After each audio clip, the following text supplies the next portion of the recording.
Assalamualaikum warahmatullahi wabarakatuh. Perkenalkan, nama saya Iva Mahira. Di sini saya akan menjelaskan materi tentang pengertian dan prinsip-prinsip pengembangan bahan ajar. Nah, sebelumnya kita harus tahu dulu nih apa sih itu belajar.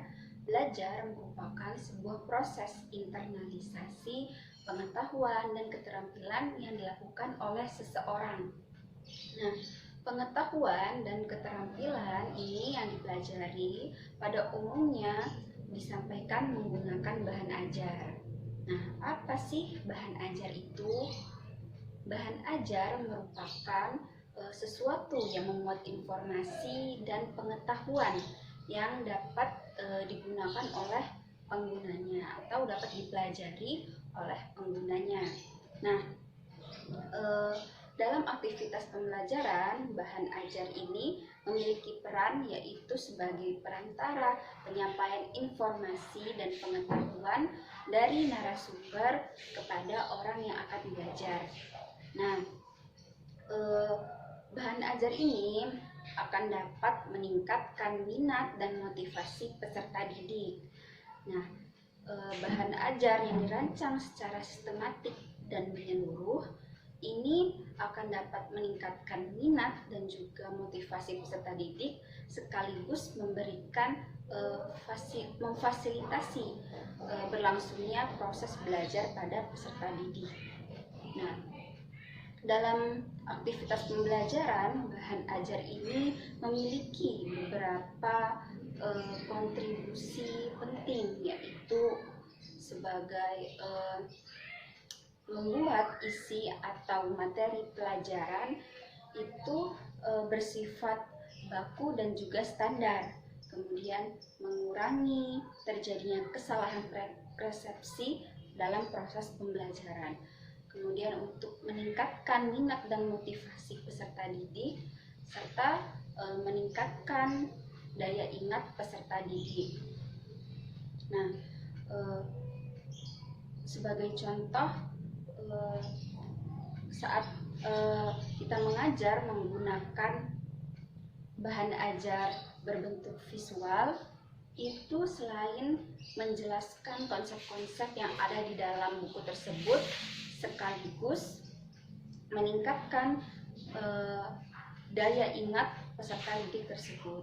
Jadi dalam proses pembelajaran itu ada narasumber atau guru, kemudian ada bahan ajar, dan juga ada orang yang akan belajar yaitu siswa.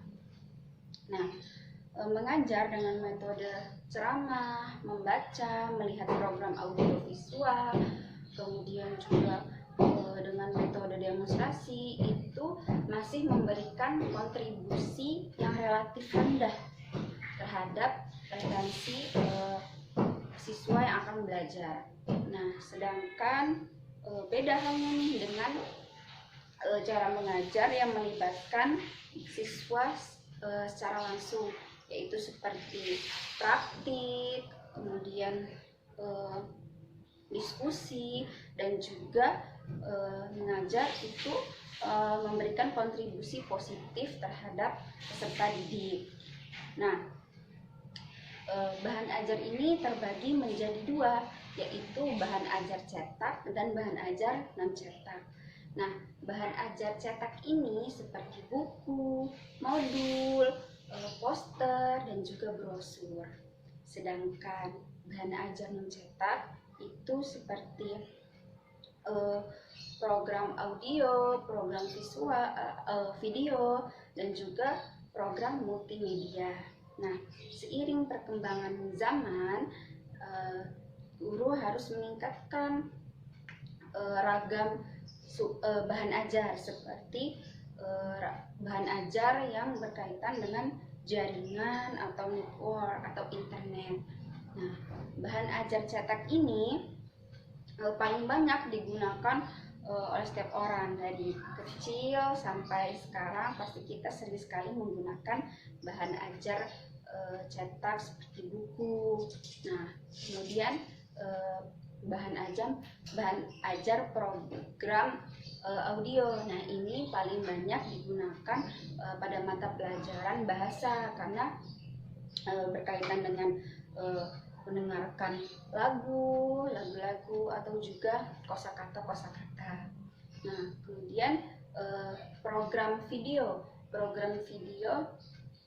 ini lebih menjelaskan konsep-konsep bagaimana itu pergerakan, proses. Seperti misalnya ketika mengajar ada proses daur ulang, itu seperti apa, itu ditampilkan lewat video. Nah, kemudian program multimedia.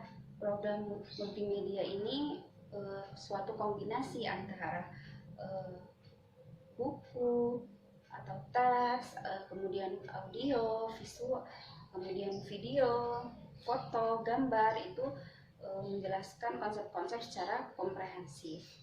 Nah, kemudian program jaringan atau network itu berkaitan dengan internet, web atau blog, atau seperti kita saat ini belajar menggunakan internet seperti Zoom dan juga Google Classroom. Nah, itu saja dari saya. Sekian, terima kasih.